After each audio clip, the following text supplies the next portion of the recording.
Yeah, I'm sorry I was late. I made several little mistakes,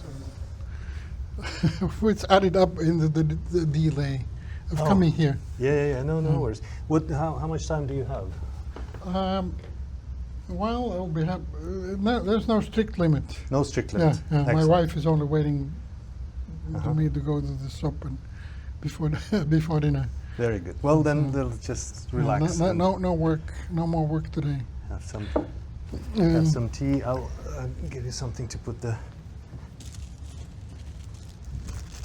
tea bag on. Okay, thanks. Yeah, I do not have the list of questions, Uh-huh. but I would very much like to walk with you through your personal story with technology. Let's put it this way. You come from the field of physics initially, right? Yes, I started studying physics after I came to the university. I was interested in basically in how the world works, and I thought that physics is the answer. Mm-hmm. And in a way it is, partially. And then I was not really technologically oriented. I was interested in the theory. Okay. I wanted to become a theoretical physicist, but I was not that kind. So then, by many sort of random events, ended up with working in brain imaging technology or brain measurement technology. Mm-hmm. Instead of theory, you became a very practical physicist and a biophysicist in a sense, or? In a sense, right. Yeah. Interesting. But I'm still interested in let's say, theory in the sense of trying to understand how the world works, how the brain works, how it all began with the Big Bang and how the universe evolved. It is very complicated, and there are many unknowns. But how much do you think you understand now, like about how the brain works? I understand more about the thing that I don't understand. I mean, it's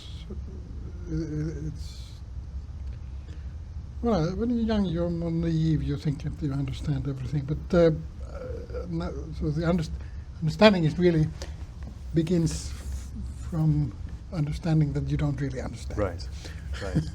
But you have the list of things that you don't. Certain things, yes, of course. Certain logical things can be understood, and there's a lot of evidence how the brain works, and there's a huge amount of evidence and theory how physics works. Mm-hmm. It's basically what we see here is understood on the fundamental physics point, from the physics point of view. Mm-hmm. Mm-hmm. Atoms, molecules, their interactions, they're fully understood in the sense that you can, if you have the computational power, and you can predict what happens. And although there's some randomness also.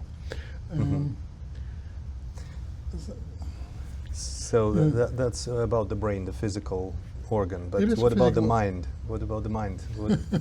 What do you think you're talking about when you talk about the mind? Well, there are different definitions of the mind. It's something that experiences, has experiences. Personally, I don't think that this teacup has experiences. Okay. It's physical, it exists, but probably it doesn't experience anything. Animals do, and humans do. So it's about experience. And to me, it looks like it's a sort of, for most people, think that it is the product of the brain somehow. Mm-hmm. Is it physical? Well, I think it's a question like if you read a novel, a book, is the story physical or not? Well, it's written in the book, but it's more abstract. The printed text is physical, but the story is imagined story is in the mind. Right? abstract. And there are many other abstract things, like they don't need to be in the mind. Some of the abstract things. Where else can they exist? For example, let's say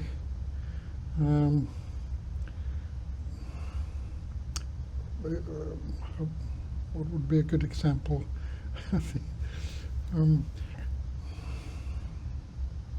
There are certain concepts that seem to exist even if there's no mind, like in mathematics.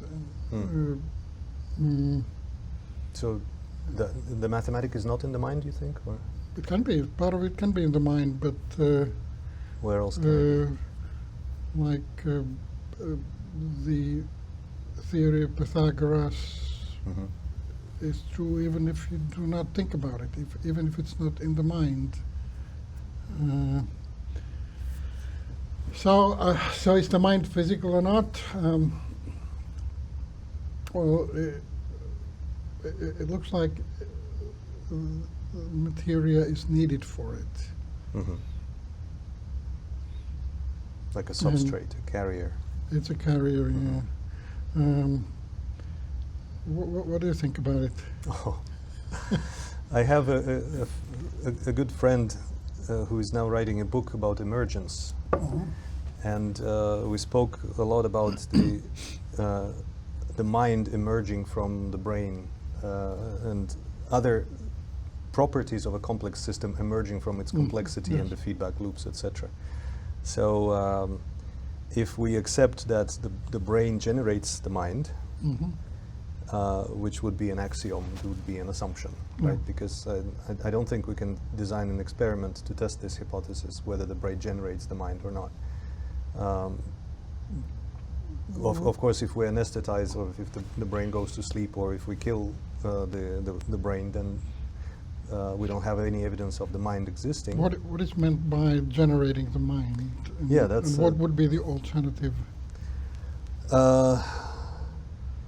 What would be the alternative? Is it like panpsychism, that everything in the mind is everywhere? Yeah, panpsychism, I think, is another framework to explain that. The brain is within the mind rather than the mind within the brain.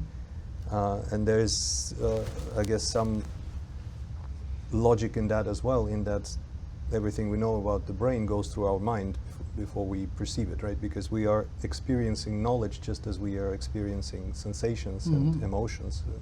Knowledge is the cognitive part of the spectrum of experiences. Would you agree with that? Sure. So the experience itself is very difficult to define, right? You said the cup doesn't experience anything because it's not telling us anything, or we don't have a way of communicating with the cup. So how do I know that you are experiencing something, or how do you know that I'm experiencing something? Is by me communicating, giving the signs of of consciousness, right? So I think it's a very interesting conundrum, the relationship between the brain and the mind, the physical and the spiritual or informational, let's call it this way. I try to avoid the word spiritual because it's well, I'm really interested. I've been interested in the problem of mind or consciousness for a long time, but and I read some books, and everything I've read seems to be wrong. I mean, the people are smart who write about it, but and most of the things are correct, but the explanation of how it should work always seem to be wrong. So if I have some idea of what consciousness is, it's also probably wrong. That's fine. Hypotheses are made to be. How would I be the exception? Yeah. But it seems to me, anyway, that and I'm not alone in this, that consciousness may be that it doesn't emerge .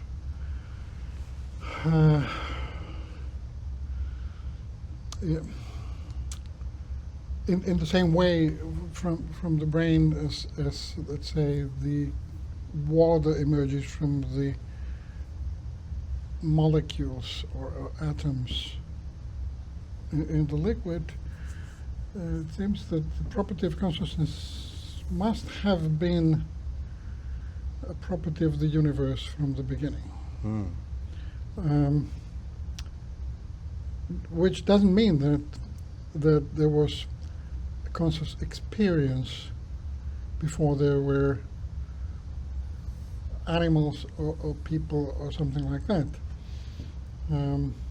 But the ability to have consciousness must have, in my opinion, this is an opinion only, must have existed always. It's an additional property which I don't think can be explained by the known physics alone. Something else is needed. Yeah, then So- of course if you find the explanation, you can call it part of physics. But that's only semantics. But what I'm saying is that the known physics doesn't seem to explain consciousness, because you see the brain and everything else that we see or measure,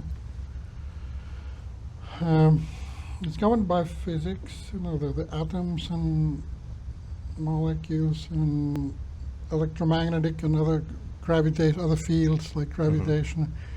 So the present physics is enough to explain what we see, even in the brain, all the activities in the brain. In this sense, it does not predict consciousness, Right. in my opinion. Or consciousness in At the sense of least there's no- self-awareness or self-reflective awareness, right? Because consciousness, like, okay, let's define consciousness. That's a challenge. What do you think you're talking about when you talk about consciousness? What comes to mind? Well, I don't remember who it was. Maybe it was Francis Crick who said that if you can define what consciousness is, then one would be able to produce it artificially, you know, with a computer or some other machine. Right. So nobody has really succeeded in defining consciousness. But one can describe some of its properties, I guess, or have pointers to it. Well, there are different definitions of consciousness, but so yeah, in this sense, for the conversation, it would be important to define some properties of it. In my vocabulary, consciousness is not thoughts or thinking. It's like the space where one can have thoughts. The most pure consciousness is without thoughts. Like I often think about being in a what is this? Vuoristorata in Finnish. If you go up and down in the mountains, in the valleys and peaks. or in the amusement parks. Oh yeah. Oh, that's yes. So you go up, and then the train starts to go down. You don't really think much when this happens. It's a pure experience. You see everything. You're really alert. You don't think anything, but you experience the thing, and so that is a conscious experience without thoughts. Pure awareness. So you don't need the thoughts. Of course, thoughts are within consciousness, but consciousness is something else. What about emotions? Are they within consciousness as well? I think so, yeah. Yeah. And sensations, physical sensations? Yeah, some of the sensations are conscious, but there are also sensations that are not conscious. Yeah, I can unconsciously feel things and Unconsciously in the sense of not being able to explain it, maybe put in words, but you are still experiencing sensations that are unconscious. No, I have many sensations that I'm not aware of, and I don't remember. I don't notice them at the moment. I'll never remember them. Mm-hmm. I can even drive a car Unconsciously. without consciously experiencing the seat or the scenery or what happens, or even the traffic lights. I don't sometimes consciously, but I'm thinking about something else and I'm Right. conscious of other things. Or if I'm just walking, the sensations in my feet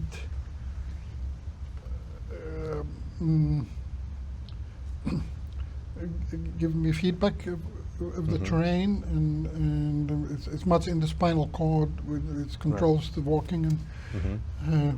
that's unconscious, but it is sensation still. Right. But even in the brain, there are many, most of the operations in the brain are not conscious in the sense that I could tell you what they are. Mm-hmm. Of course, there's a possibility that, and actually I'm sort of a believer in this, that there are many consciousnesses in the brain. And the idea comes from the split brain studies when 1950s and 60s, I think still in the 60s, epileptic patients were operated. They were really severe epileptic cases.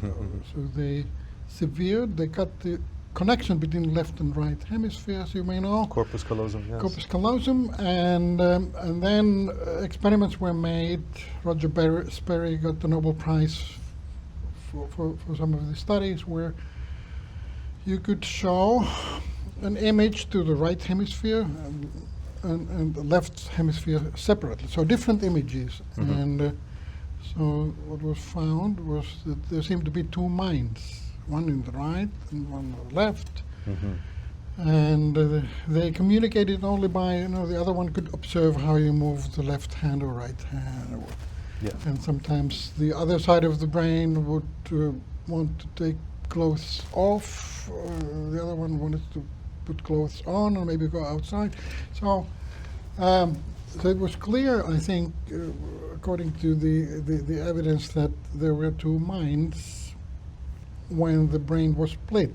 Now, in our brains, they're not split. Somehow these consciousnesses, maybe there's just one consciousness, and because everything is connected. But there's a possibility that even I'm telling something about how I perceive things. Maybe there are other consciousnesses which the talking me now is not aware of. And that can be different in different times. Right. So there's a certain path in my conscious life that I'm aware of. But there may be other paths that have some kind of consciousness. And sounds a little bit like the multiple personality in the psychology domain, right? The inner dialogue. well, maybe, huh? I don't know about you, but I often have conversations between something like a very demanding and almost punitive parent figure in my mind, and then the abandoned child or sort of a helpless, scared child, and they are in a dialogue, and they don't seem to be the same person. So hopefully that's not pathological, because there is such a thing as the multiple personality disorder, or schizophrenia is one of them. Is also kind of a scattered brain, but these personalities or the sub-personalities, they seem to have a mind of their own, just like the left brain and the right brain when they're disconnected. And there could be more of them. And as you said, it changes over time during the day. Sometimes I'm in one character, sometimes in another, etc. So what would be the physical explanation for that, I wonder? Because the brain still remains the same. Obviously, different engrams, different neural networks can be active at different times, different proportion.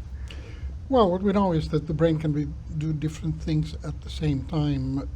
Some of them only, I think, only a small part of it is conscious. So, you know, like I can drive the car and think about other things, and so there are processes that are going on all the time. Also, processes that control the state of the body, homeostasis, and Yes. like heart respiration and cardiac rhythms and Thankfully, we don't need to think about that. temperature. We don't think. So why not also unconscious? For me, you know, the separate minds, fragments of mind, whatever. Yeah. We don't know about that, so it's just an interesting thought experiment to think about that. And no, I don't have an experience of being a different person at different times. But of course, moods change, and Right. sometimes I feel, without any obvious reason, feel better, and sometimes worse. Yeah. What are the moods? What are we talking about when we talk about moods? It's not How really do- my area of expertise, except from personal experience. You have personal experience. So when a certain mood sets in, Yeah. does it take control over what you do, or does it at least try to influence what you do? Does it paint the world in different colors? How do you experience the different moods?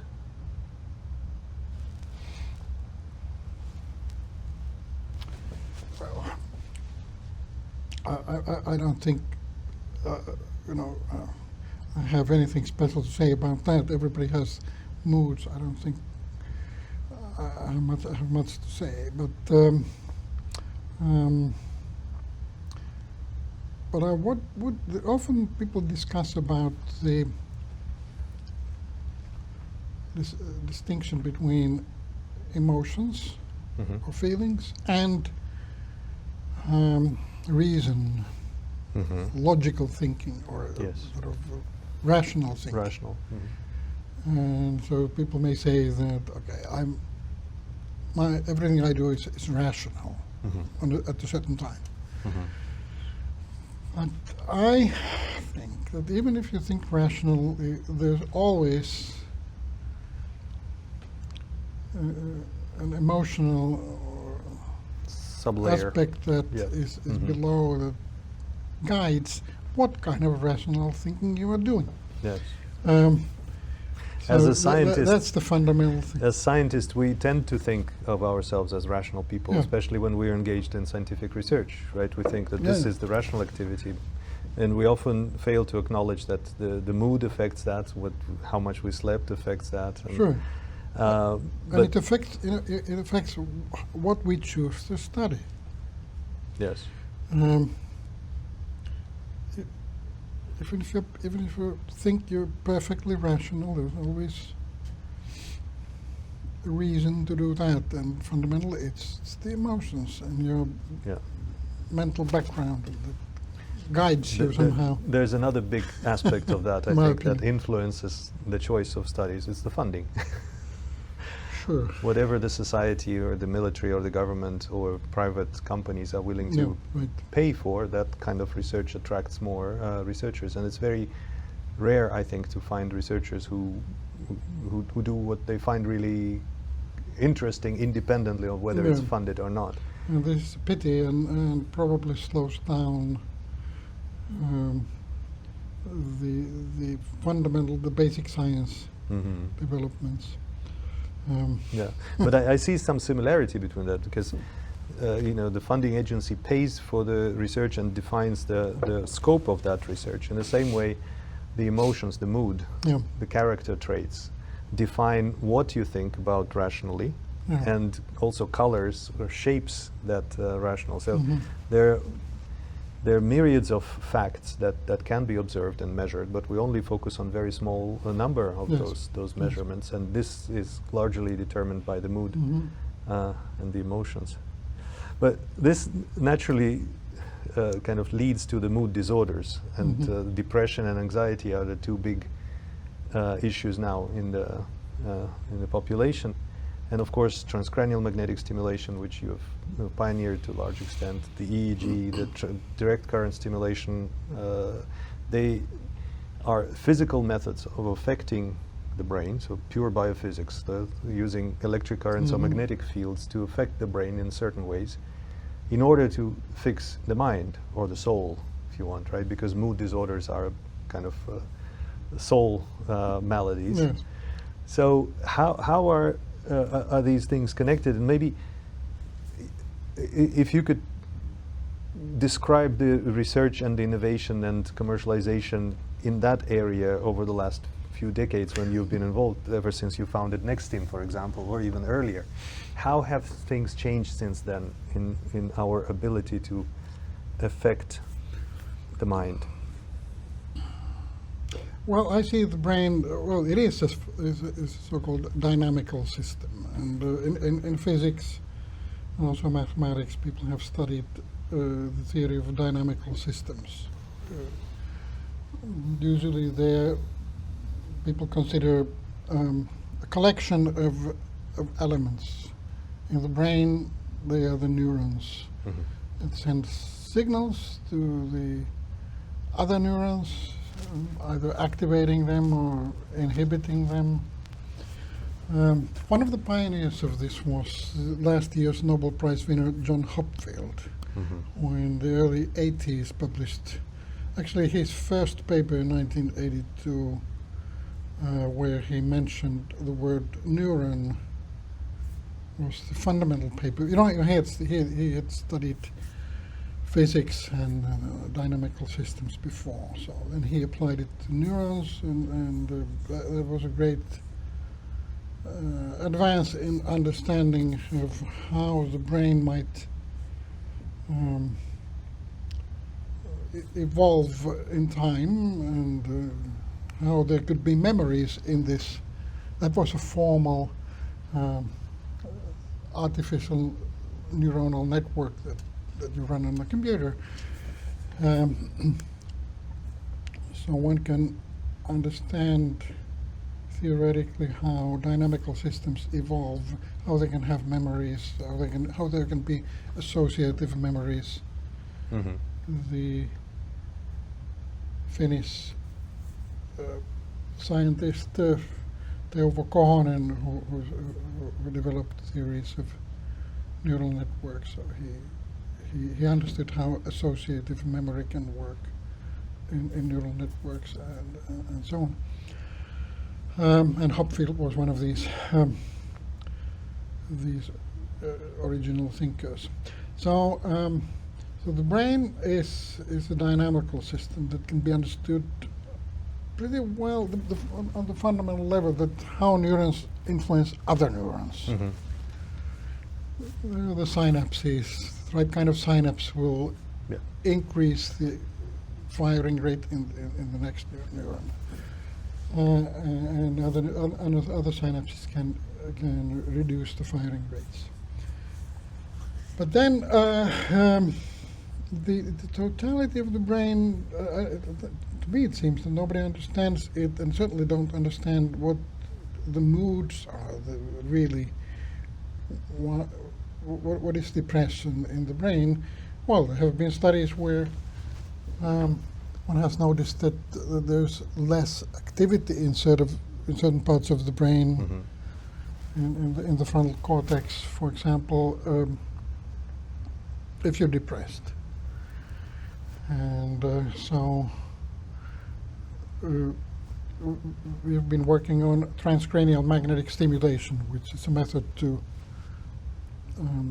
induce weak electric currents in different parts of the brain. And so in the 90s, for the first time, depression patients were stimulated it's left prefrontal cortex somewhere here. And later on, it was shown that in many cases it can improve The mood. the condition of people who are depressed. And to me, it's clear that it's clear that the repeated stimulation, weak stimuli, change the brain. The synaptic connections change, so the dynamic system changes. But why it changes the mood, I don't think anybody really understands it. You can understand the physical things that happen, Right. but why it produces the mind and what should the activity be like to be in a good mood? There's correlation also to the like serotonin and dopamine, and you can find these correlations. In good mood, you have more of certain neurotransmitters, but that doesn't really yet explain How it works. how it works. Yeah.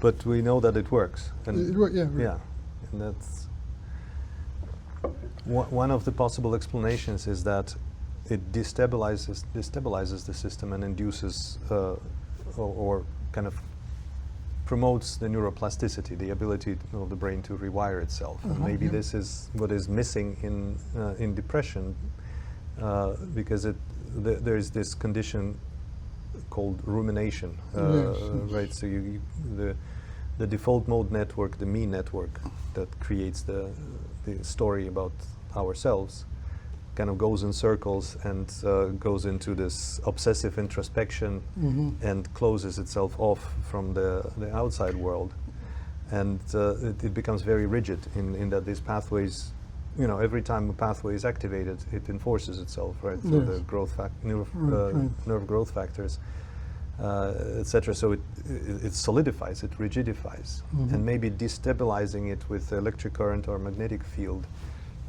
you sort of send a signal to the synapses that they need to change and need to become more plastic again. Yeah, this may well be so. And you can destabilize it also with psychedelics, Yes. which has recently been studied more than before, Yeah. and even also applied for therapy in some places.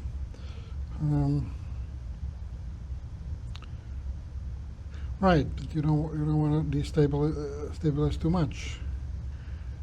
Destabilize too much. Yeah, that's the other extreme, of course. And so this whole issue of chaos and order is it's a fine balance, right? Yes. And the mental health or mental well-being seems to be quite a fragile thing. It can be destabilized too much, or it can be rigidified, the thinking process too much, and then Seems to me that we are the product of evolution, and the benefits from being in a state which is to some extent unstable, because then you can change according to the conditions. right. You're more adaptive to change. Yes. And that gives an evolutionary advantage. But also within humans. a certain window, right? Yeah. Because there needs to be a conservation, or the conservation of the existing entity, and it cannot become too unstable, because then it's not evolution, it's just chaos. Yes. So what is, in your opinion, what's happening to the mental well-being and mental health today? I'm not an expert on mental health, but of course I have read something about it.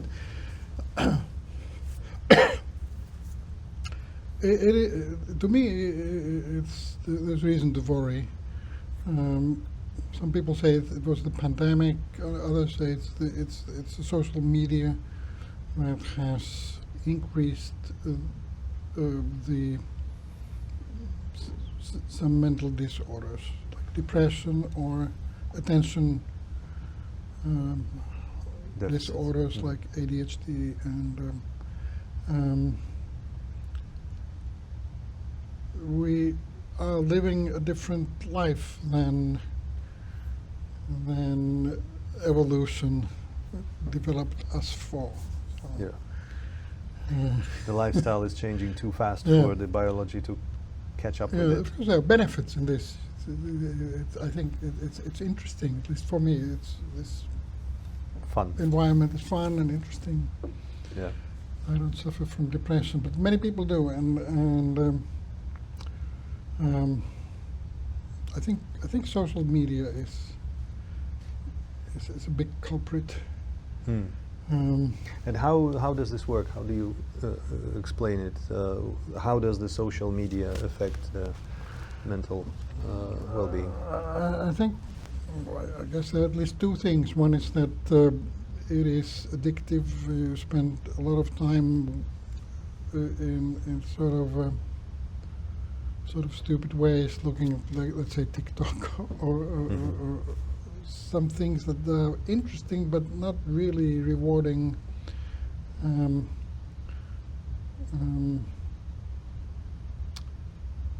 the other thing is the information. Even if there's no fake news is one thing, but then even if there's no fake news, you get news from other people who usually saw how well they are doing, and so you may get the wrong impression of Yeah. how other people are doing. And there's so many examples of you think that other people have no problems. I'm exaggerating a bit, but even if you know that everybody has their problems, in social media, people saw pictures from their free time, and usually there's a glass of wine there. Yeah. The best moments in life. Yes. And The best image of themselves. so then, when we are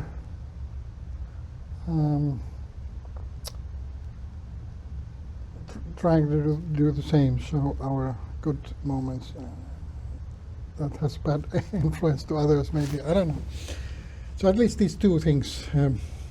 It takes a lot of time, and sort of meaningless time, and then the information.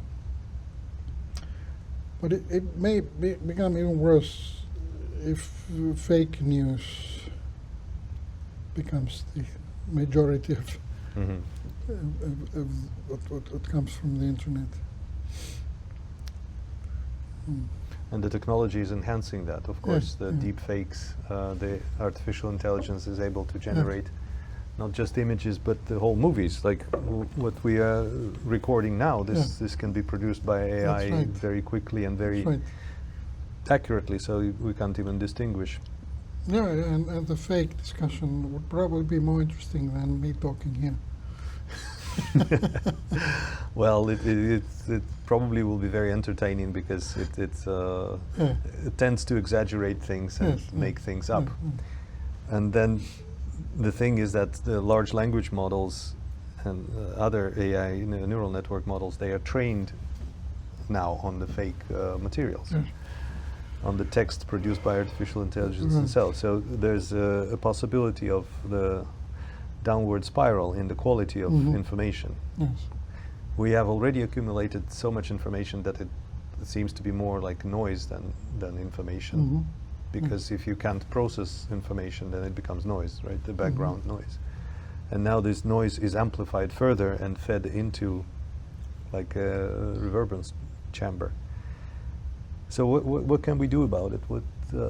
What shall we do with technology in general? What should be our relationship with technology to prevent this from happening? Well, first of all, a single person cannot do much. Well, we can discuss, and this is certainly needed. That we discuss, and everybody discusses, and tries to use common sense. But AI is going to develop. It's developing fast. I think that there's going to be an information, one could call it an information war between, one could say, good and the bad. The bad is partially the fake news, but, or anything with bad intentions. Mm-hmm. And then and there's the good part. And maybe we want to be on the good side. And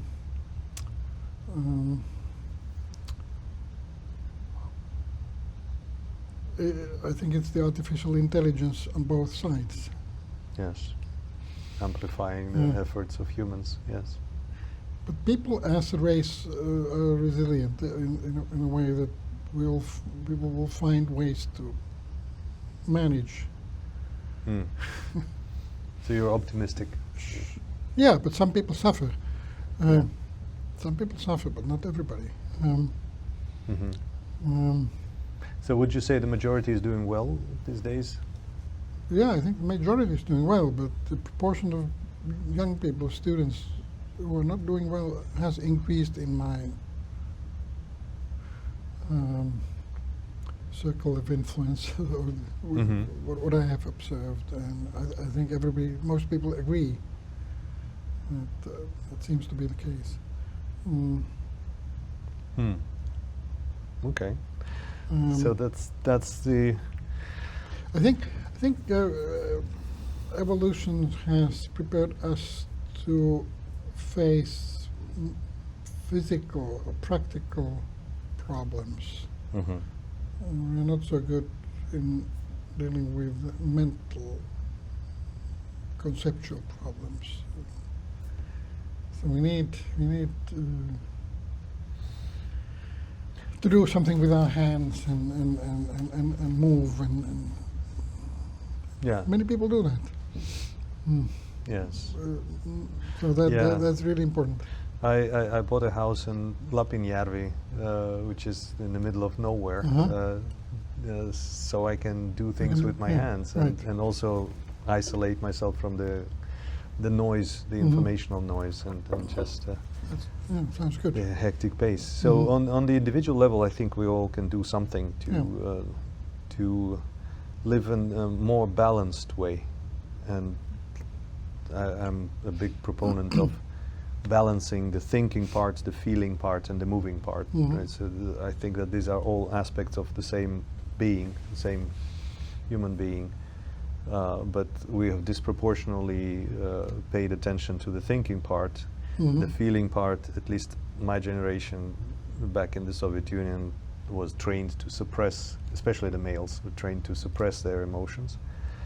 And then the moving, we drive the car, we fly on the planes, we don't walk much, we don't have much physical activity. And I think the body sort of revolts.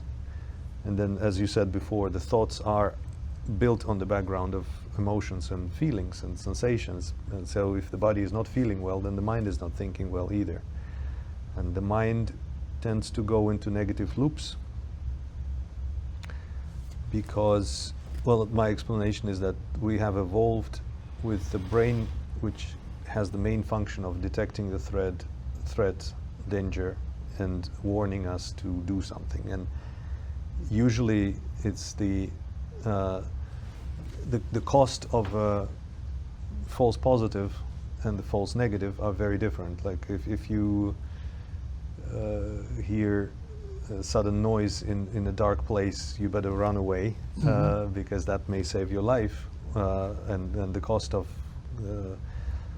or like if you are, for example, 1 minute late for the train, you miss the train. If you're 5 minutes early, then the cost is you just wait for 5 minutes. So the brain errs on the negative side. And when the brain is completely caught in the mental loops without the feedback through the body, I think it tends to go into the negative interpretation of the world. And also, since we've solved so many practical issues, like all the home appliances, the transportation, the comfort level is quite high, which means that we don't have that many physical challenges and physical problems. So we create the mental problems to ourselves. I don't know if it's the social media. Maybe it is social media and the entertainment business that may have taught many of us to avoid difficulties, physical difficulties, and but I think it's important to have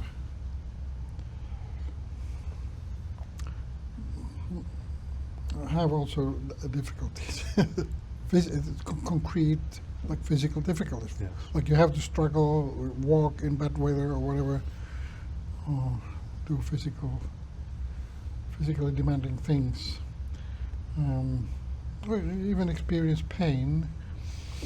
That may be a good thing.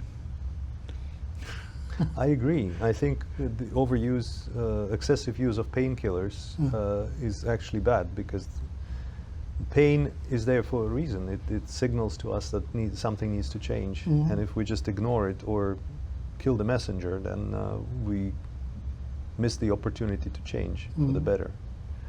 So yeah, I actually agree that we need to experience pain. I think the full life experience involves both the pleasure and the pain in roughly equal proportions.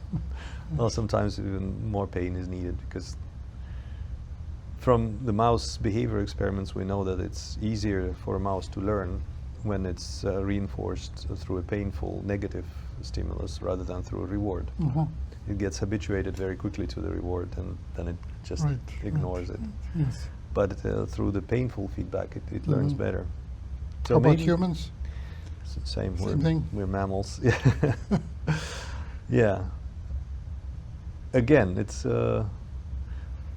very interesting. We desensitize to pleasure very easily, but we don't desensitize to pain, and I think there's a reason for that. Is that Nowadays, parents, when they take care of their children, they really try to protect them I think too much usually, so that they don't hit their heads or fall or have accidents. Yes. But these little accidents are very important. So if you protect too much, that's not good for the child. And Yeah, I totally agree. you So have- how do we design a better society? If well, not you and I maybe, but we collectively. Let's imagine a world in which we really utilize the artificial intelligence and all its power for the better of the humanity and not for the worse, right?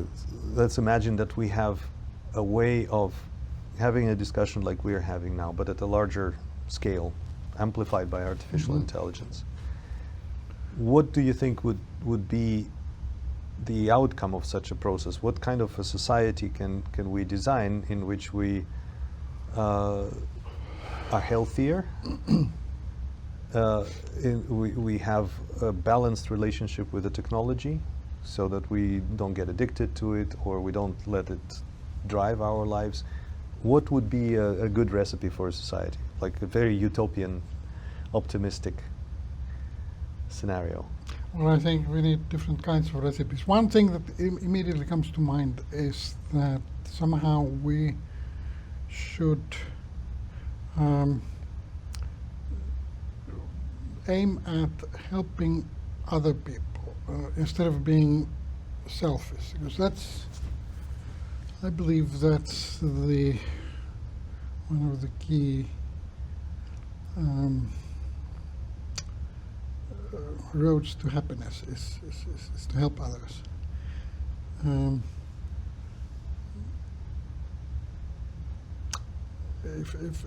For example, if you give a present, often the person who gives it becomes more happy than the one who receives it. Yes. True. But of course, we are also selfish, so and that's fine. But it has to be a good balance. There is too much selfishness in the world. So somehow, if that could be changed. And what is the good way towards selflessness? What are the practical things that you can recommend the students or younger people to do to experience life more selflessly and less selfishly?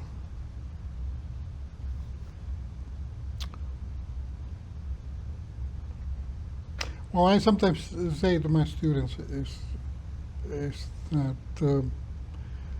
things are your responsibility. So if there's some garbage on the floor, Mm-hmm. people typically think that, okay, the cleaning person has to take care of that. Right. But if it's a simple thing, you can just take it and put it into the trash. Right. So it's my responsibility, not somebody else's responsibility, if something is wrong. Also, anyway, whatever is wrong, it's my responsibility, not somebody else's. Mm-hmm. Like the carbon emissions. Bikers say that it's not me, it's car drivers. Car drivers say, no, it's not me, it's those who fly. Yeah. Even bikers eat food and produce carbon dioxide. Yeah.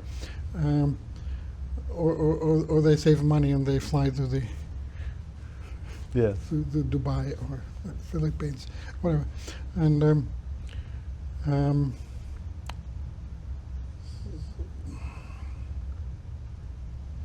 so taking responsibility is one thing, and helping others is another thing. Well, it's difficult to influence other people's thinking. Religion was very effective in this, Mm-hmm. but it's not mainstream anymore. It synchronized us in a sense, aligned us all. In Finland or Yeah. many other Western countries. So I don't like ideologies either, but some kind of maybe it's an ideology that people should Mm-hmm. help each other and take more responsibility of Do their neighborhood. Do you think we need a new kind of religion? I think we touched on it briefly when we had an online conversation, that maybe a new religion binding people together, synchronizing. No, we might need something like that. That doesn't mean that we would believe in some supernatural things Yeah. that are purely All right, imaginary. let's define the religion. What do you think you're talking about when you talk about religion? In that sense, something that would help, because the Latin word relegare means to bind together, right? To bind us again. So what can bind us? What kind of, what is that that thing that binds people together that we call religion, in a broad sense? Well, there are the traditional religions, but what would be a better one? Some kind of belief system that is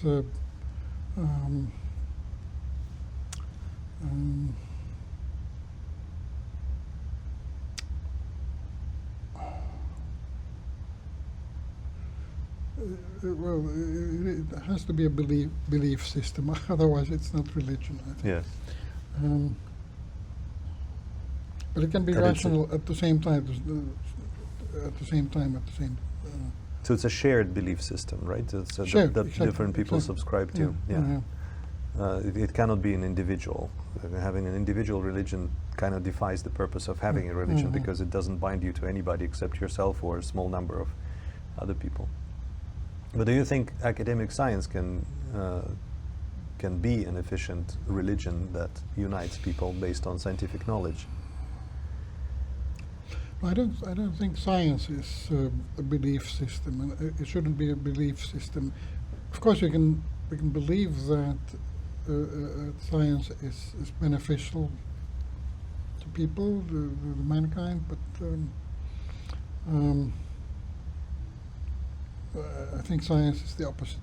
It's seeking the truth. It's skeptical. Mm-hmm. Always. Is it objective, science? Well, it often aims at objective Yes. results.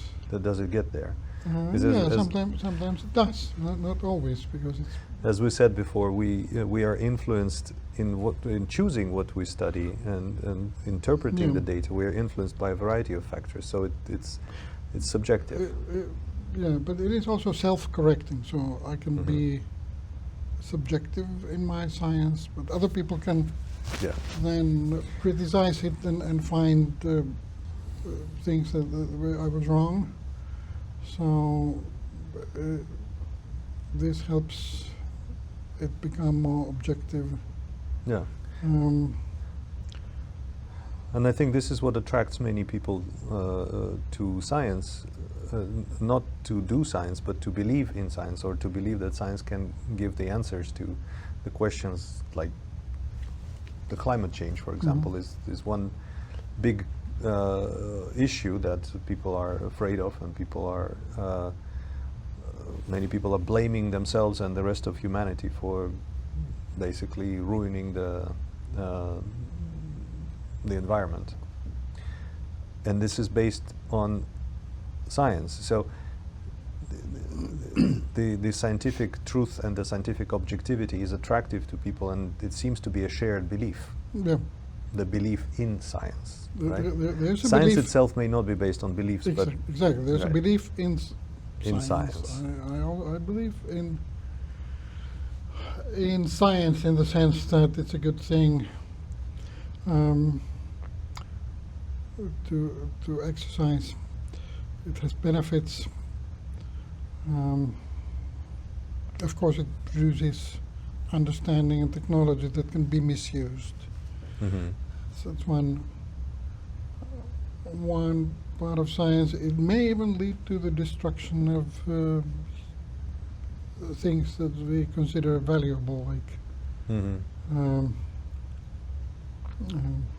And why is this happening? If science is self-correcting and at least aims to be objective, why does it tend to become harmful to the humanity? Because all the technology that we're talking about, the addictive technology, that is The use of the results of science is not necessarily science.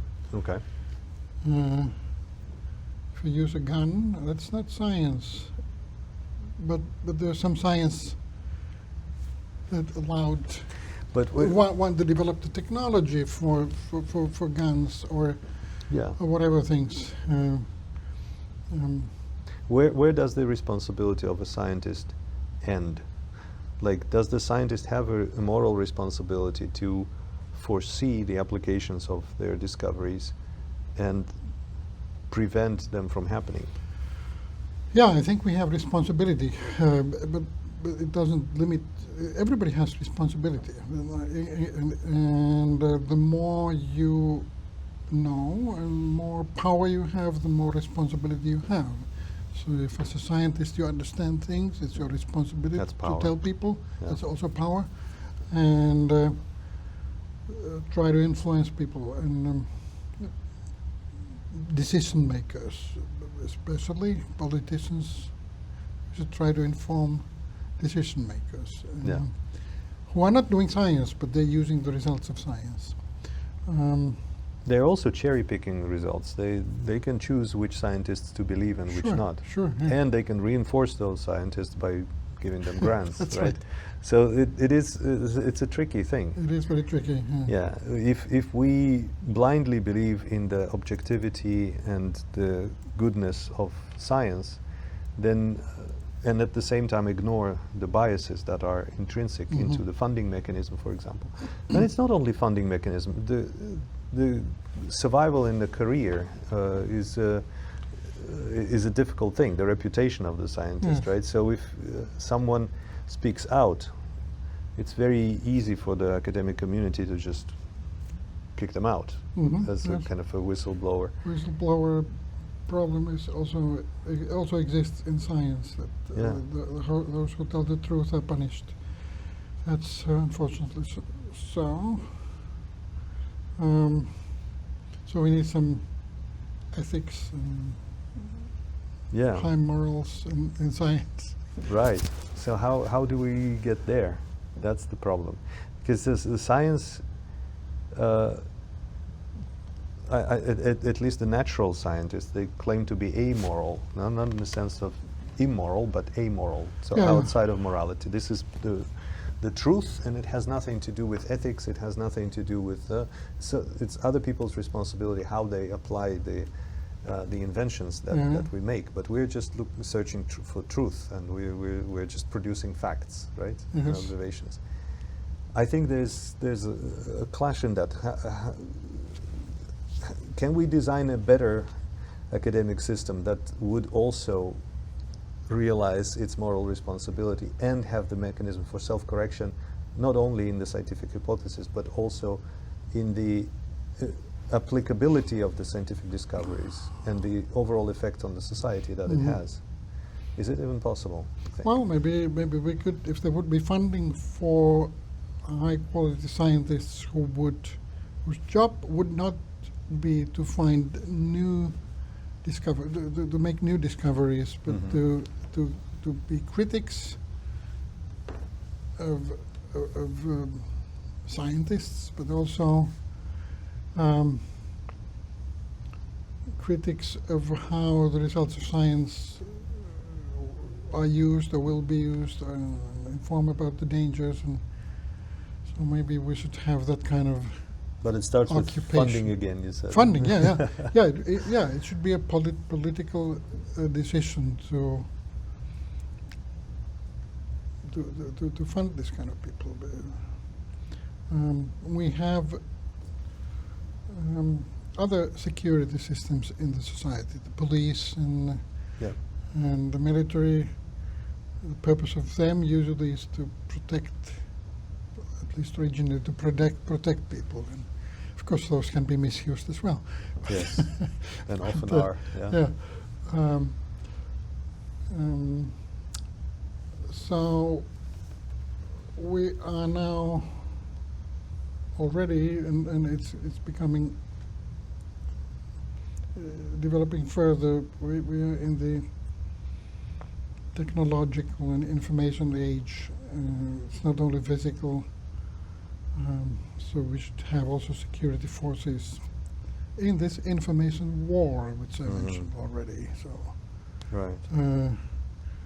and the politicians should do something about that, and maybe the scientists should try to figure out what could be done. Well, I don't have any answers, but basically, one should find these answers. Maybe scientists would find answers how to produce security systems. Of course, there are already security systems like the information, the data security, but that's a different kind of security. Yes. Sort of obvious thing.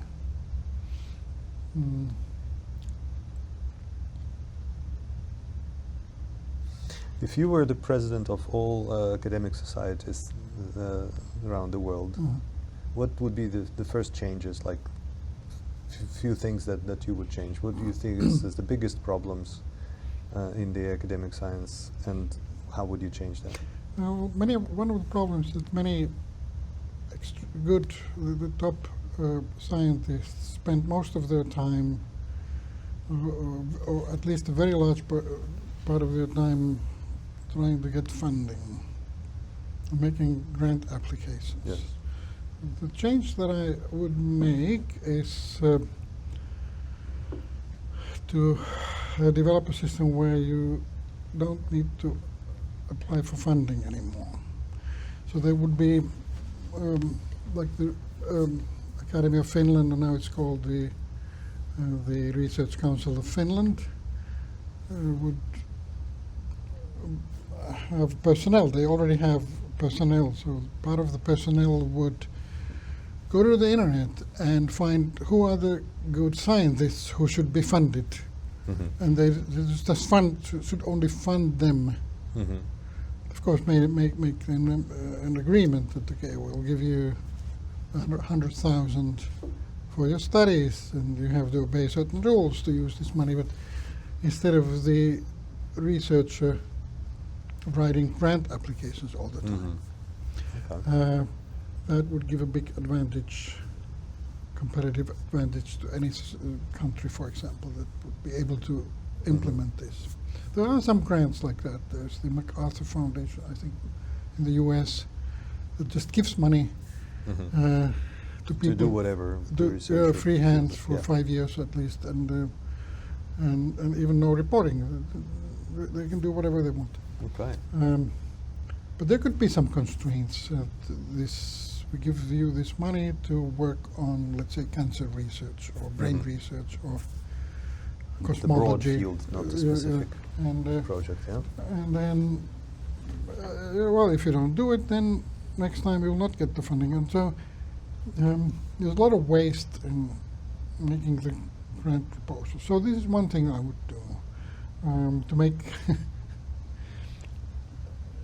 to help the most successful scientists to Be use even their more time successful. for science Yeah. instead of spending.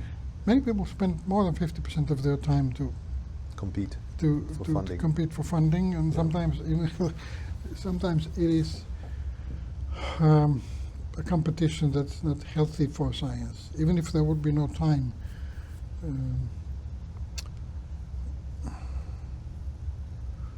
Time loss and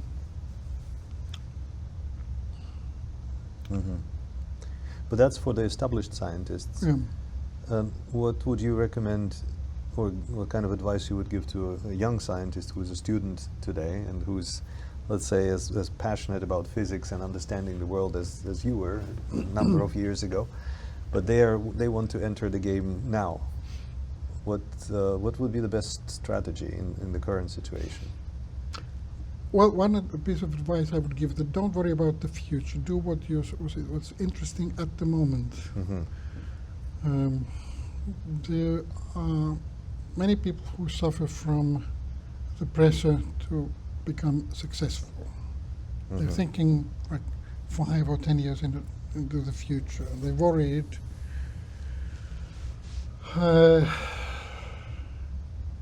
Which often is a bad thing. You should do what you're interested in now, and if you do your work well, things will work out better than if you plan too far ahead. Yeah. Um, Okay.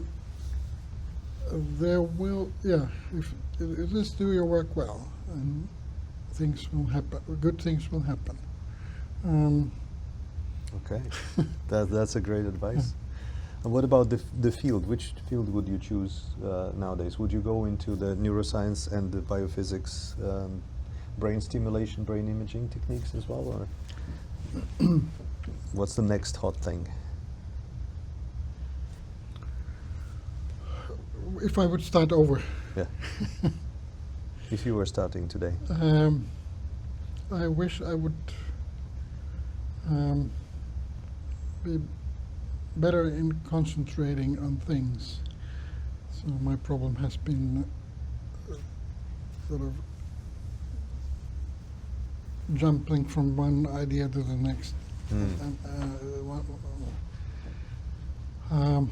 Maybe that's what made you successful, because you are In one a sense, yes, but one should also focus on one thing for a sufficient long time to really go deep in it. Well, my interest is really in physics at the for a long time. I think it started already more than 30 years ago when I became really interested in consciousness and mind and how it's connected to physics. And I'm even more interested now. What is the connection? Well, there are many, like Roger Penrose, the Nobel Prize winner a few years ago. During the pandemic, he got the prize. So he's thinking about the consciousness and physics, quantum physics, and he has wild ideas which are wrong, but doesn't matter too much. They're not stupid ideas, but they're, as I said, everybody is so far wrong in it, trying to explain Yes. consciousness, even It's him. a hard problem even of him. science.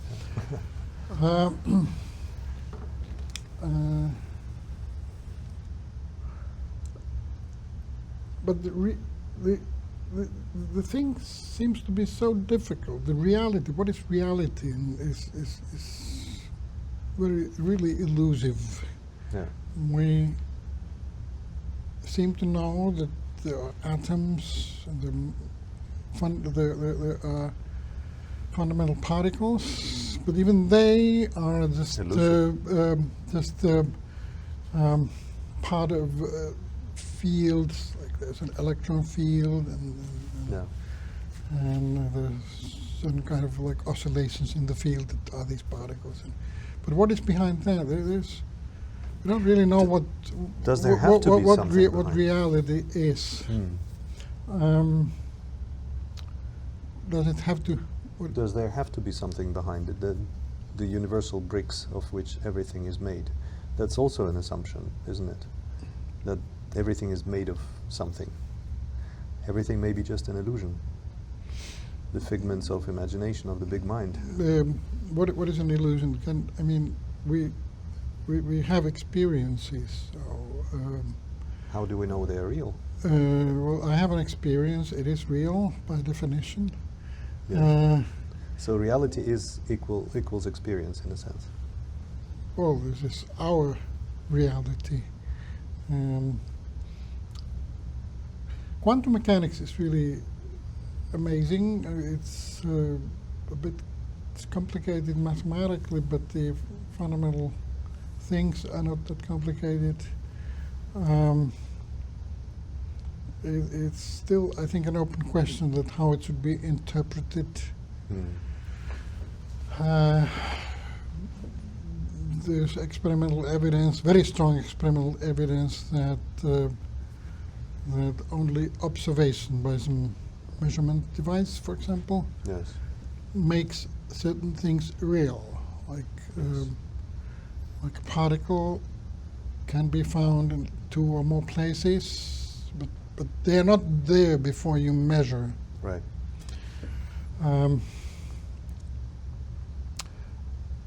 So one interpretation is that the whole universe doesn't exist unless somebody is measuring it. Right. Does it have to be a conscious entity that measures it? Some people may think, that this is the possibility that it has to be the conscious entity that Yeah. sort of creates the universe. Yeah. So it's really difficult to think what is the truth behind the reality. Yes. Yes.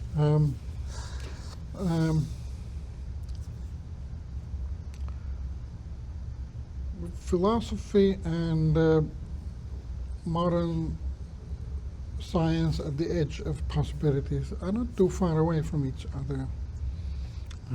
Yeah. Yeah. Well, the science, when it just started 300-400 years ago, used to be called natural philosophy. Natural right? philosophy, exactly, yes. Yeah. Someone, when I was a student, gave me an explanation of what is the difference between science and philosophy, and said that philosophy addresses the questions that do not have an answer, in the sense of that are not answerable, in the sense of not being able to formulate a hypothesis and do an experiment to disprove. You cannot prove a hypothesis, you can only falsify the hypothesis, which is something that scientists often forget. But as soon as you can formulate a hypothesis or a theory, which is a number of hypotheses, and do experimental tests, then that becomes a science. The first one probably was physics.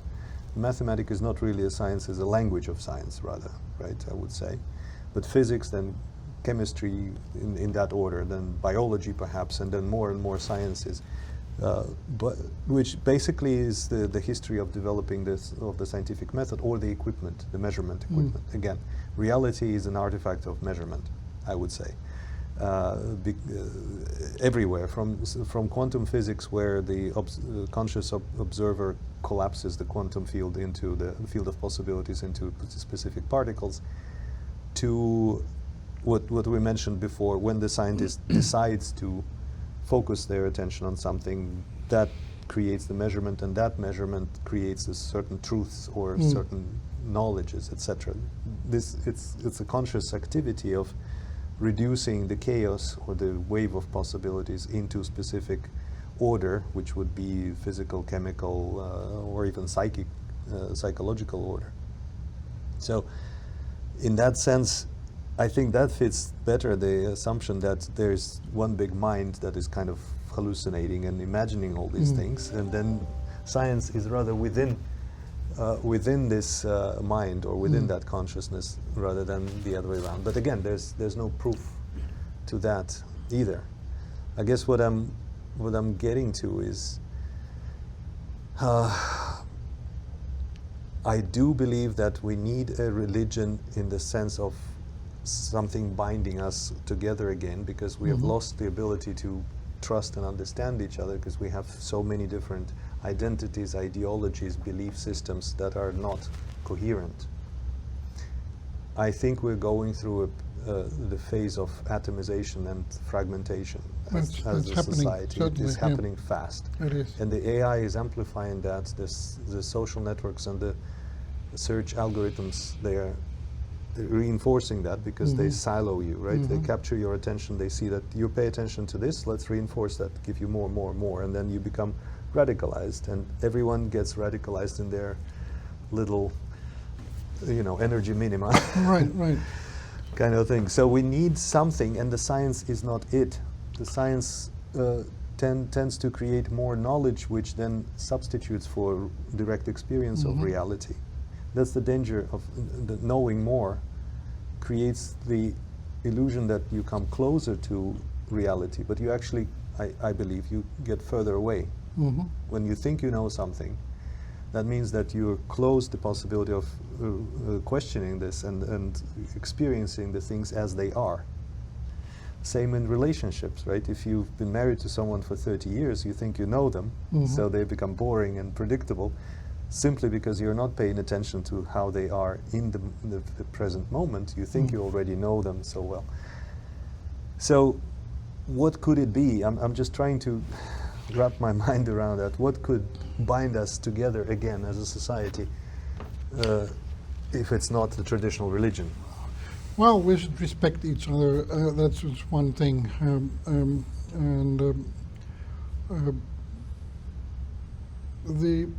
We are fragmented, the society is being fragmented into many parts, but also there are big divisions, like two parts. What should they be called? Not really left and right, because there are other dimensions. Yes, good and bad. And suppose I'm in the good side, so I easily make the mistake that I do not respect the people in the bad, so-called bad side, because most of the people in the bad side are good people, in my opinion. Right. There are some evil people, unfortunately, but very few. So do they know they're evil, or do they also think that they're good and all the others are bad? I don't know if they know. Some people may know, but let's take some political spectrum, and then there's a party that people may think that it's bad. But the people who vote for that party are not, I don't think they usually are bad. So we should understand, we should respect them. Yeah. Instead of trying to blame, if we blame them and attack them, the division becomes even stronger. Yes. So, what do we base this respect on? It is our responsibility, if you think you're on the good side, to actually try to respect the other person and understand why, if they have different opinions from your opinions, why they have these opinions, what is the problem, how can I help? We should help each other instead of trying to attack them and Which brings and- us and- back and- to the and- point and you made blame before. them. Help others Help before others, helping yeah. yourself, right? in a sense. including The bad guys. and deep down, most of them are not bad, in my opinion. Okay. Well, that's a great ideal. That's an ideal. How do you go there? How do you get there? Yes. Well, it's often the case that politicians, for example, make obviously wrong decisions. People know how things should be in the utopian society, Mhm. but even politicians don't know how to go there. So. AI, it- help us. it's a bit, so that's really the problem that. Yeah. So how- again, looping back to the emergence, right? We spoke about mind. One hypothesis that the mind emerges, or this consciousness and self-awareness emerges from the complexity of the brain, which we believe to be the most complex system in the universe, considering all the synaptic connections, Mhm. etc. Can we even predict what kind of new emergent property will come out of the current complexity? Because we've become a very fragmented, and fragmented means complex, right? Because there's the relationships are very complex between people and technologies and all that. And can we predict or expect something to come out of it, or just hope that something will come out? And B, how can we evolve consciously towards a direction that will be less destructive and more constructive? What kind of mechanisms and technologies can we utilize? And I'm talking technology broadly, the language, the Socratic method of conversation as we're having it now, involving the large language models into amplifying that. Whatever, what is our lifeline at the moment, so that the new emergent property that comes from this complexity would be beneficial for the world? Great question, which I would have some Let's answers. fantasize. But my thinking is more and more that good questions are more important than answers. So this was one of the good questions. It's really important to ask the questions.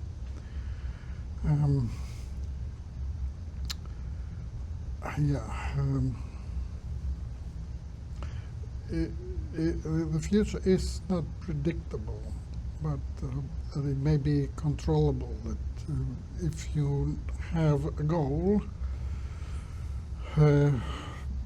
with the help of scientific knowledge of society and technology and AI, one could control the future.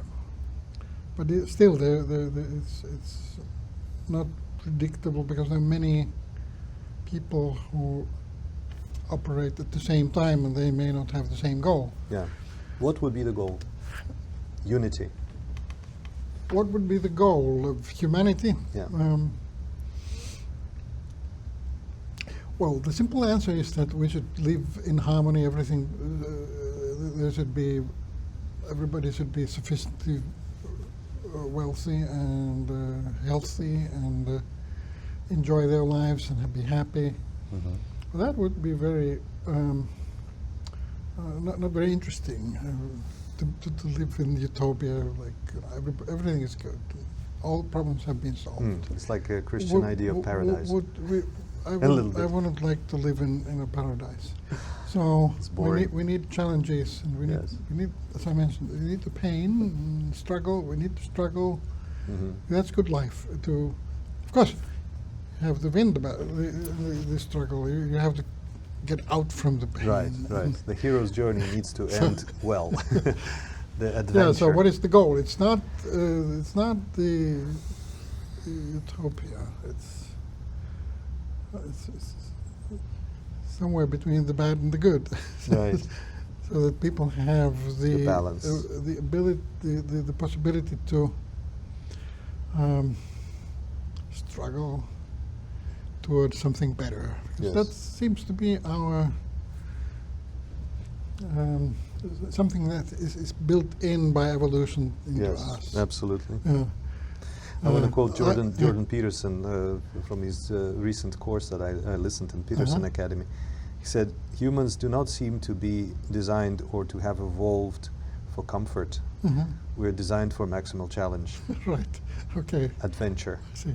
challenge, adventure, Yeah, hero's journey. I agree with that. Yes. So if that is the goal, then this is to have harmonious adventure Yeah. and But still, it doesn't have to be too much challenge. So and one should have a society where you don't destroy other people, like in wars, or it can be also mental yeah, destruction of other people. yeah. So respect of other people, and the struggle should be such that people can recover from their problems, not be killed by on purpose. I don't Risto, know. thank you very much for this conversation. I really enjoyed it. We didn't Okay, have a thank you. plan, but I think it was an interesting I don't know. conversation anyway. Well, I didn't expect this this kind of discussion at all. I didn't either. But what's your opinion of this kind of discussion? Is it useful? Is it interesting for you?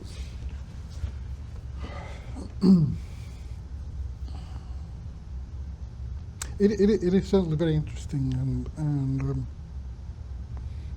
and useful.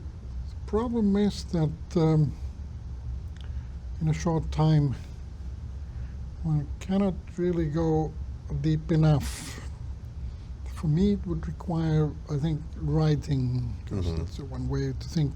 For me, is to write and figure out what's. Some thinking points. Yeah. Well, maybe. But these were good, some good questions that you posed. This was more like a brainstorming, which is also useful. Yeah.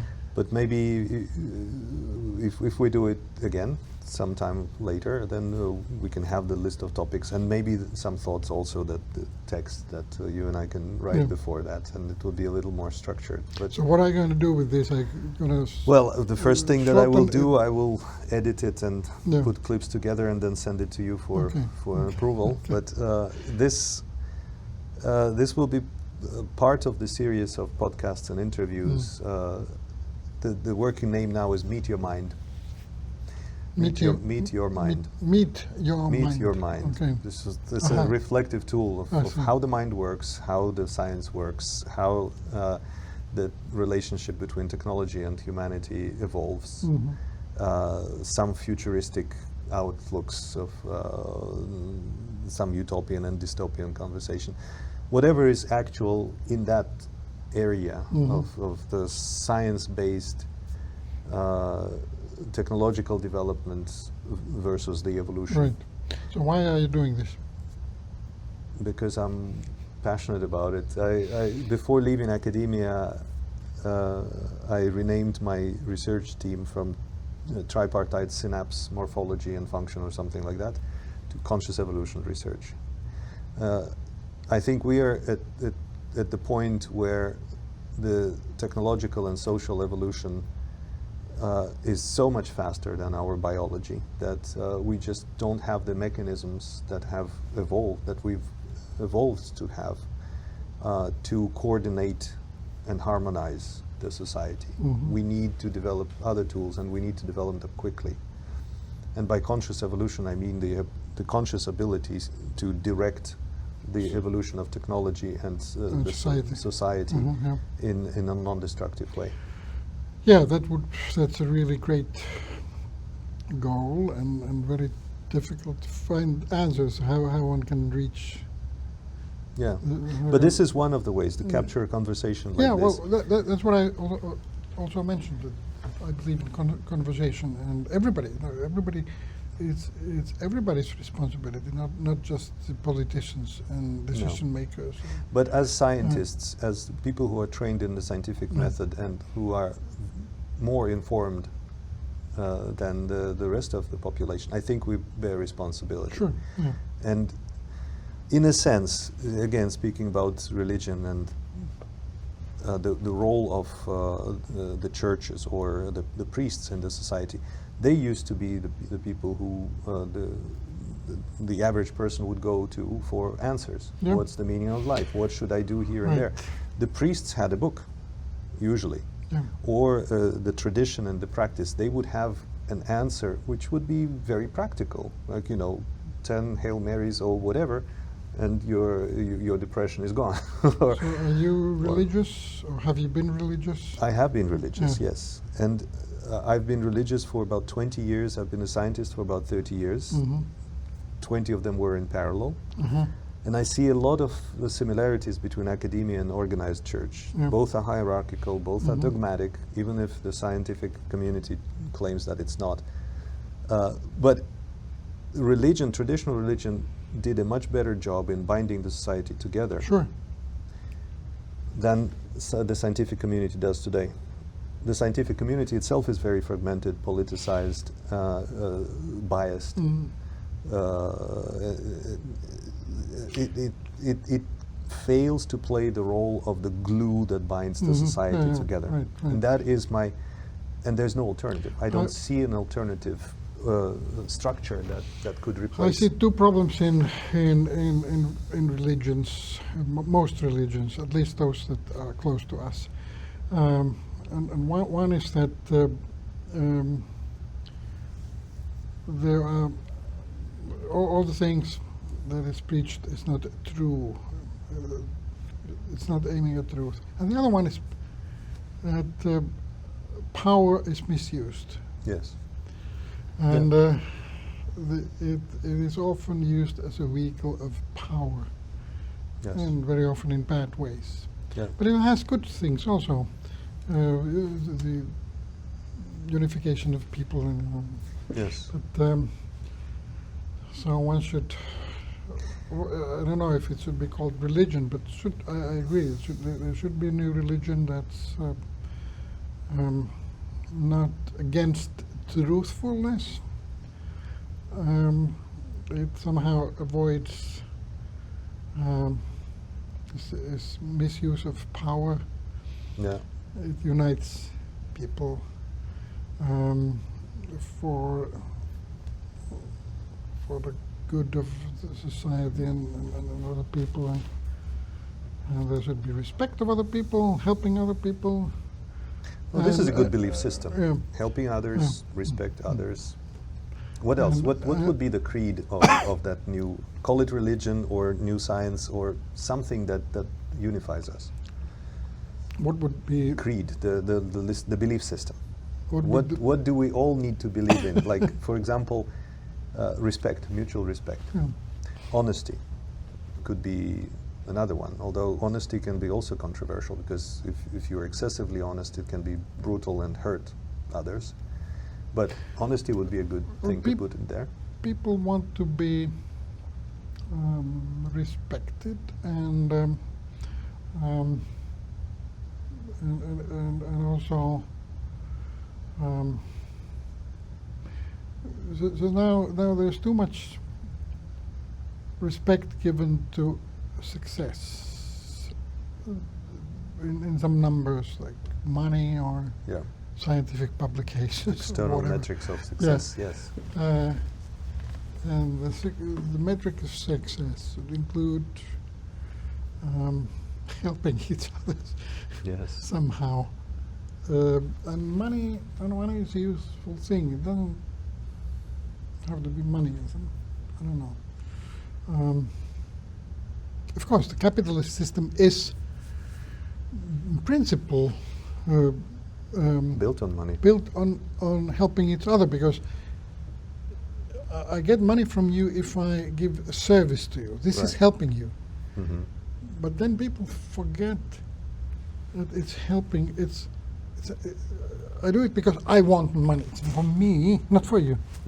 Even if it physically would be the same thing. Right, right. But If the I attitude come is and intention. clean your house,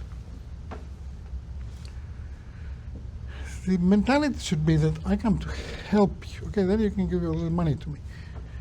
But the mentality nowadays is that I'm not interested in your helping you. I'm just for the money. So you do physically the same thing, but your mentality is wrong. Yeah. It's the And attitude. It's the attitude, and Selfish versus selfless. yeah. Right? Even if you do the same thing, and then if I do it but for helping you, I enjoy the work. Now I'm just I don't like it because it's a burden Yeah. to Feels clean like your work. house. Yeah, yeah, You yeah. know? But if I really think that it helps you, it's more enjoyable. Yes. And then you get go your- home. It Yeah. was a great day. Yeah. So somehow this kind of religion, and you still, maybe mostly do the same. Yeah. What if we? Because I think we're going like in the spiral towards some center, and this center seems to be the self. Whether we are self-centered Yeah. or we are other Right. selfless, right? Again, there probably needs to be a balance, but it seems to be distorted now towards selfishness, Yes. individualism, Exactly. the diversity, and Mm. the exhortation of self and the human rights and all these things. They tend to focus the person on themselves, and as we said before, that creates a psychological problem, because when you are too self-centered, your default mode network starts running Right. at a high speed, consumes all the energy, and you Mm. don't have attention span Mhm.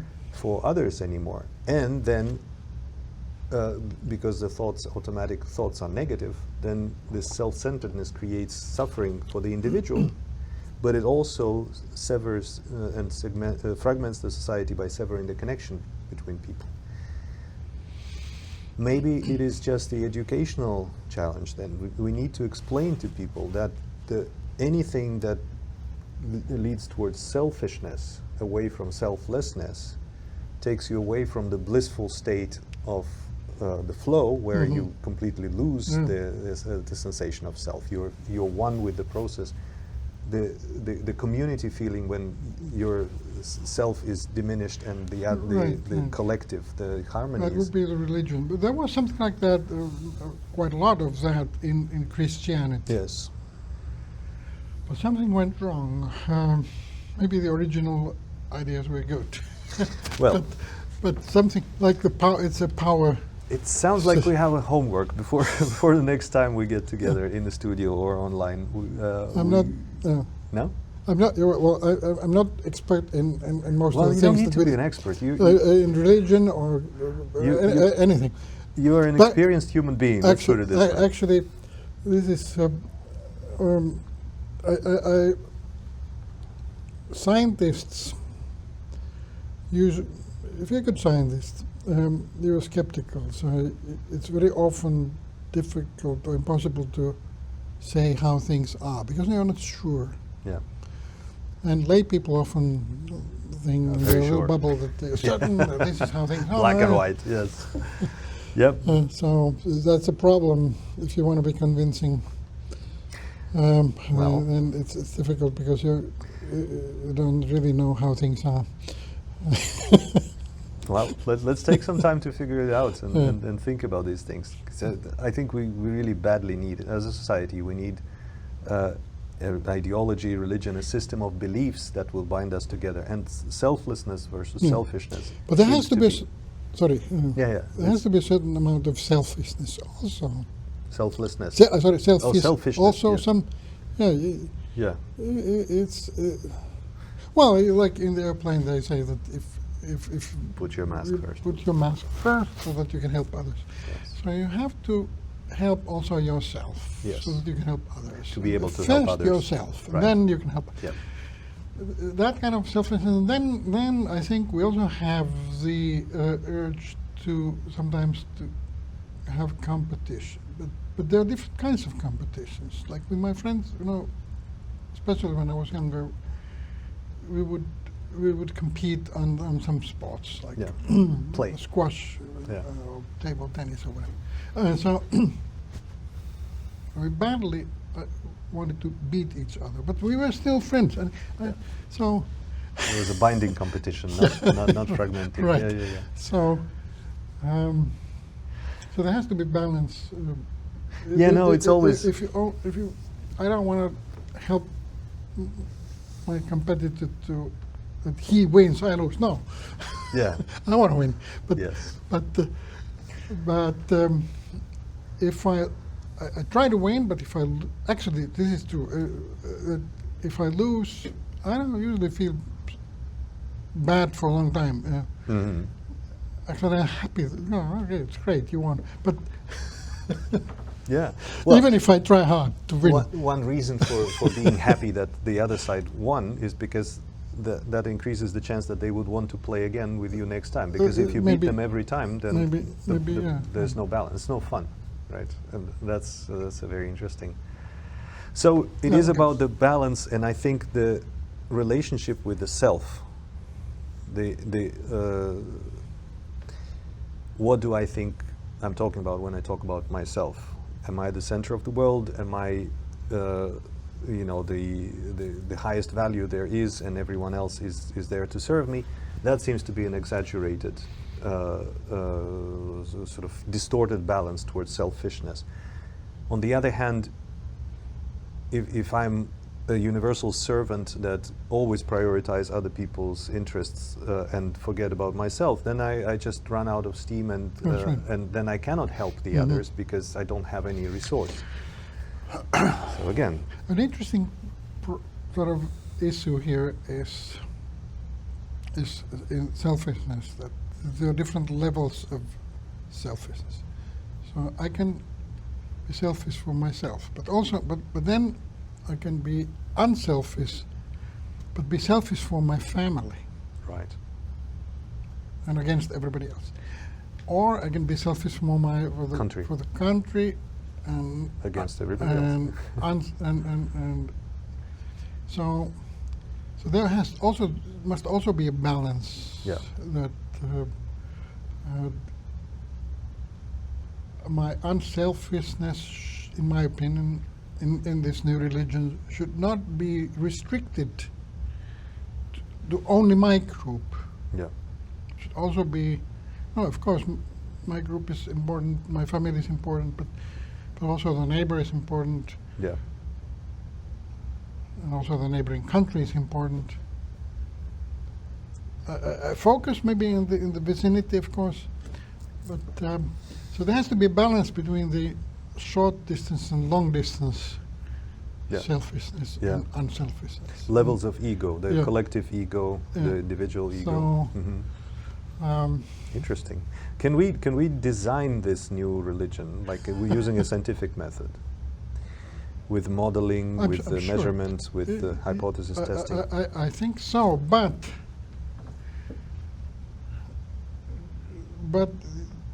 how can one find a road to so that there would be obeyers, participants, Believers, people who yeah. believer. How can one The marketing problem, do that? right? That's How a do we sell the idea? Yes, that's a marketing problem. Yeah, This that is- can be designed this, too. This is even more difficult than When- designing the ideal system. No, for sure, for Yeah. sure. It needs to be sellable. It needs to be something. But when you start a business and Well, you- that's actually that's a great question. This marketing question. Yeah, that seems to me solvable as well. Mm, And by the way, one of my friends, not a close friend, but we met already in the 90s, Jon Sundell. I know him. Do you know him? Yeah. No, I think no. Jon- No, Jon- I'm mixing it Jon up. No, no. Sundell. I was in the biomech laboratory. I was the head of the biomech laboratory in the Helsinki University Hospital.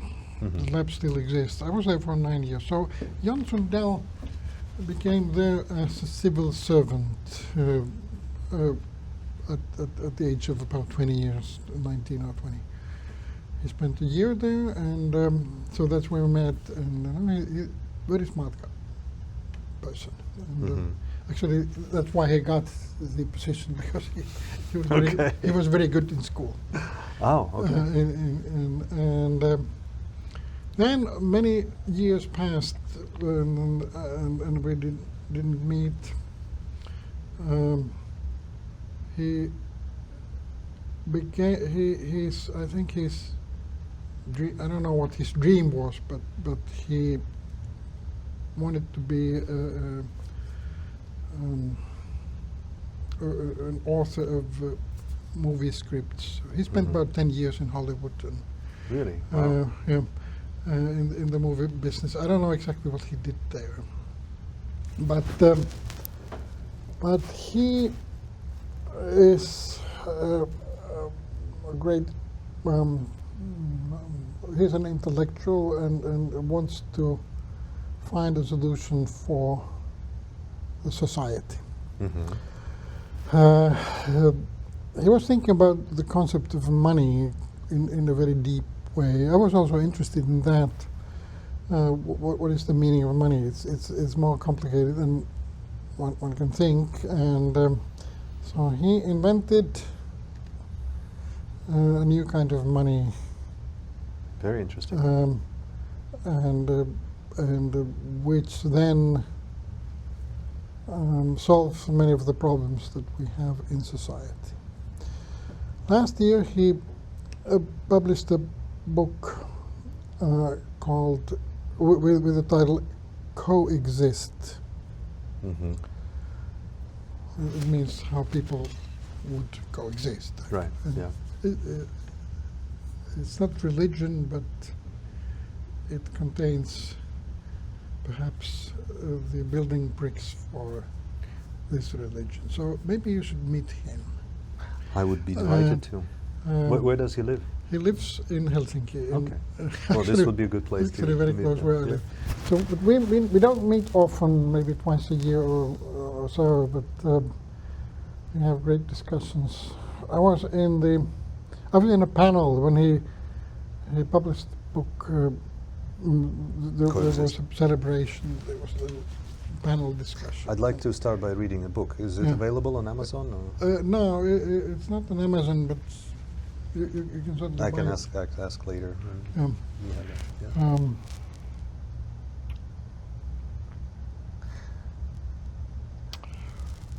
Right. Before that he published a little book called Sampo.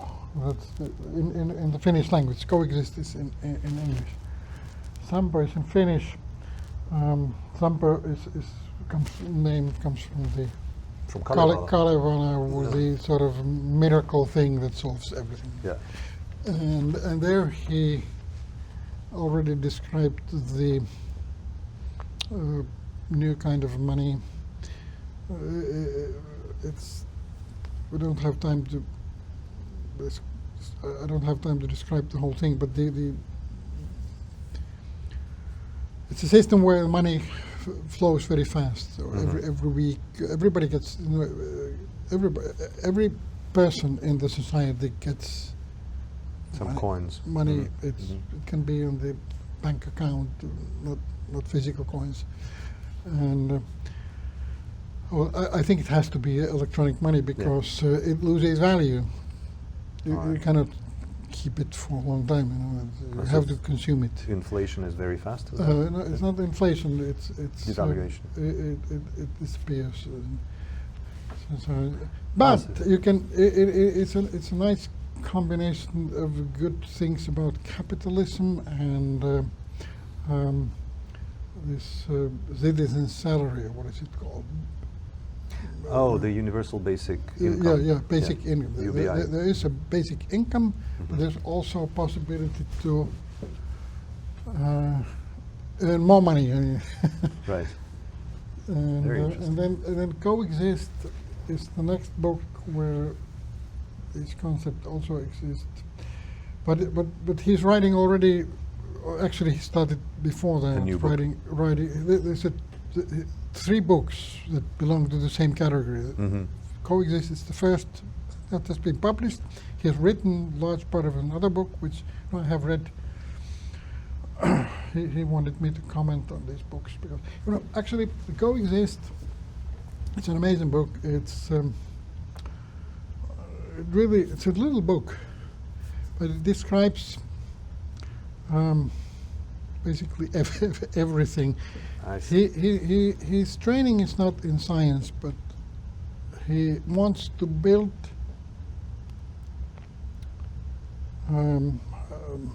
his thinking, and it's in the book on science, starts from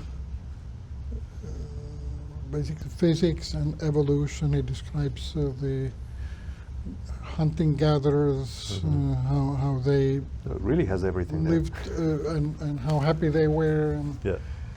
and then to the modern times, and yeah, great. I think it's a great book. I'd love to meet him. I'd like to read the book. Yeah. And maybe we can have a conversation, the three of us, That would be great too. next time, Yeah. in March. I'll be back in March. Uh-huh. So In that will March, give me enough time yeah, to what read the book. in March, well, half of March I'll be here. I'll be traveling to India for about 10 days in March. Oh, nice. Uh-huh. For just tourism or No, ashram? I'm supposed to teach in the Indian Institute of Technology, Bombay, in Mumbai. I've been there before. Sounds exciting. It's interesting, yeah. Is it first half of March or second half? When is it? I will. Don't remember exactly. I will go there. I think maybe it's on 9th 9th. of March. Oh, let's then meet in the beginning of March. Beginning of March. I'll be here. I'll be good. doing a workshop at Soma. It's a couple of days. I'm away also in the first week Okay. of March. We'll Only a couple of days. we'll But there find will a be date. there will be days in early March that Yeah. we don't need. We need Excellent. only one day. So Yes, we only need one I'll day. be here. then. Very I'll be nice. here. Well, Yeah, I'm I sure hope Jan you enjoyed would this. love- yeah, this one. Maybe this will lead to something. I think it will. Yeah. Yeah. I think it definitely will. But Jan is a great. I mean, I'm not a good judge of people's capabilities, but for some reason I think he is exceptional thinker, in a positive way, exceptional. He would be really famous if he would be officially an academic. He's an outsider. But he's an outsider, so he doesn't Yeah. have the visibility. He's not a high priest of the Holy Church of Yeah, Science. exactly. It's much. Yeah. But I invited him to Aalto University 2 times. When he published the first book, I invited him to give a talk, and then Yeah. the second one. And It'll be fascinating to meet him. yeah.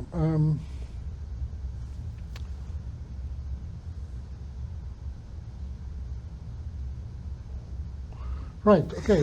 Let's do Let's that. keep this I will- up. I really appreciate your okay. your coming. Okay. Great. Thanks. Yes, thank you very Nice much. meeting you. That was the most important thing. Yeah.